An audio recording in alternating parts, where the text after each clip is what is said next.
Bonjour à tous, beaucoup de gens nous l'ont demandé sur les réseaux sociaux, donc on va vous faire un petit bilan de ce qui s'est passé ces 3 dernières semaines depuis le premier vol. On a fait une dizaine de vols, 7 exactement. On est depuis revenu au sol, comme vous pouvez le voir, avec l'avion qui est en cours de test de vibration pour vérifier s'il y a du flotteur. Et on comptait débriefer un peu avec vous sur les quelques heures passées en vol avec l'Elixir. Alors voilà, Arthur va nous expliquer tout ça. Tout d'abord, comment est-ce que ça s'est passé au niveau de la préparation avant le premier vol? Et ben donc on a passé une bonne semaine sur l'aéroport, donc on a démonté l'avion ici, on l'a emmené à l'aéroport, on l'a remonté là-bas pour la dernière fois.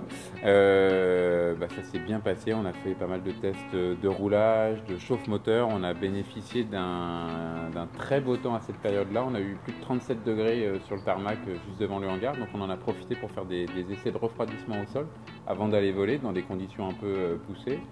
Et le résultat est que l'avion tient une vingtaine de minutes sans chauffer, mais qu'au bout d'une vingtaine de minutes au point d'arrêt, ça chauffait un petit peu.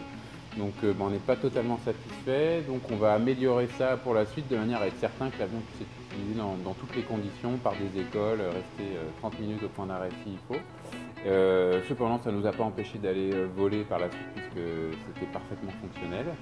Et au niveau de la masse, par exemple, comment est-ce qu'on était? Alors c'est un peu dur de communiquer sur la masse aujourd'hui parce que l'avion est plein de capteurs, il y a un système de largage de verrière, des systèmes pour éteindre le feu, il y a des gueuses qui sont un peu partout sur les gouvernes et sur la structure qui nous ont été imposées par l'EASA pour rester dans les clous.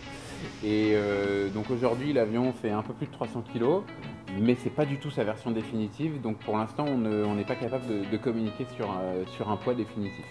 Évidemment, d'ici 2-3 mois, on aura pu, ou plutôt 3-4 mois, on aura pu enlever tous ces systèmes, toutes ces gueuses, et on pourra vous donner le vrai poids de la machine, qui de toute manière devrait défier toute concurrence. Et un dernier mot sur les règles que nous impose l'EASA, notamment en vol. Alors effectivement, pour tous les premiers vols, on a un domaine de vol qui est très limité, c'est-à-dire qu'on est limité à 1,45 G, on n'a pas le droit d'aller au-delà et on n'a pas le droit de dépasser les 200 km/h. On aura le droit d'aller au-delà de ce domaine de vol une fois qu'on aura fini les tests vibratoires qui sont en train de se faire derrière nous là et qui vont durer à peu près 3 semaines, et une fois qu'on aura fait les tests structuraux sur l'avion. Donc en gros, on espère que d'ici 1 mois et demi, 2 mois, on aura fait une première partie de ces tests et que d'ici 3-4 mois, on aura les résultats de tous ces tests et qu'on pourra enfin explorer le domaine de vol de l'avion. Bon, alors maintenant, le premier vol, comment ça s'est passé? Alors, le premier vol, c'était le 31 août. Le pilote était Daniel Serre. À 10h30, je crois. À 10h30, un pilote très connu. Ça s'est super bien passé. Ça a duré, je crois, 45 minutes. 45 minutes, donc une longue attente parce qu'il y avait le Ryanair qui partait juste avant. Il y avait quelques avions de ligne qui partaient avant. 45 minutes dans lequel il ne s'est pas passé grand-chose, mais dans lequel je crois que Daniel a pris beaucoup de plaisir parce que l'avion est homogène, pas surprenant. On était tous très stressés quand il est revenu au vol et qu'il a ouvert revenu au sol et qu'il a ouvert la verrière, mais on a tous été agréablement surpris. Donc concrètement, il est monté à 5000 pieds, il a fait des tests, il a sorti les volets, il s'est mis en configuration d'atterrissage pour voir si tout était sain, quoi. C'est ça. Alors pendant ce premier vol et pendant la majorité des vols par la suite, donc c'est une découverte de la machine, on monte assez haut. Et on fait des simulations d'atterrissage et de remise de gaz à haute altitude de manière à être prêt à se reposer. Et quelques tests de maniabilité. Donc il a testé pas mal de vitesses en dessous de 200 km/h avec et sans volet. On a testé 2 crans de volet, on n'a pas encore testé le 3e cran de volet. Et jusqu'à présent, ça se passe bien. Jusqu'à présent, pas de mauvaise surprise, mais il est évidemment trop tôt pour vous dire que tout va bien. Après, second vol, je crois qu'on a été regarder un petit peu l'écoulement autour du fuselage.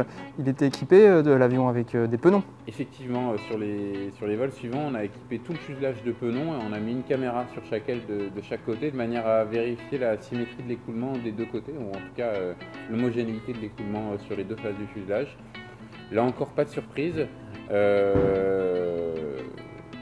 Pas de turbulence, rien, le fuselage est très propre, comme vous pourrez le voir dans les images de toute manière. Voilà. Et ensuite, la suite des vols, qualité de vol, statique, dynamique, dérapé stabilisé, effort par G, oscillation d'incidence, avec un autre pilote cette fois-ci. Alors ensuite, on a eu un deuxième pilote, un monsieur qui s'appelle Didier Ilsinka, ancien pilote militaire et pilote du centre d'essai en vol. Donc on a fait un tout petit peu plus d'évolution, toujours dans ce cadre limité, avec des dérapés stabilisés, des tout petits efforts par G, puisqu'on ne peut pas dépasser 1,4 G. Là encore, c'est des prémices, mais les prémices sont encourageants, même satisfaisants. Voilà, et donc le dernier vol en date avant qu'on ait remonté l'avion ici, c'était un vol photo. Effectivement, on avait un créneau très court à la fois sur la météo, le démontage de l'avion pour revenir faire les tests vibratoires, et on a eu une petite demi-heure pour aller faire quelques photos que vous avez pu voir sur internet. Voilà, au-dessus de l'île de Ré, entre les nuages surtout. Exactement.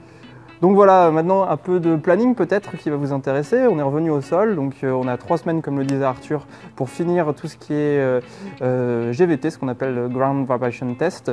Ces résultats vont ensuite être exploités pour savoir s'il y a du flotteur. On devrait les avoir en début d'année prochaine, donc ça va prendre un petit peu de temps, en sachant que ces résultats sont obligatoires pour qu'on puisse étendre le domaine de vol de l'avion au-dessus des 1,4 G et des 200 km/h. Ensuite, en octobre, on va être bien occupé aussi parce qu'on a l'essai statique de l'aile. Donc, celle que vous voyez ici va être emmenée au CRIT, Rescol plus exactement, pour être cassée sur un banc d'essai et voir jusqu'où la structure est capable de résister. Donc, on ne va pas non plus pouvoir voler parce que l'équipe va être là-bas pour contrôler un petit peu tous les tests. Et on sera en mesure de reprendre la voie des airs pour le mois de novembre, plutôt si on est efficace. Mais ça va nous prendre un petit peu de temps. Donc voilà, j'espère que tout était clair.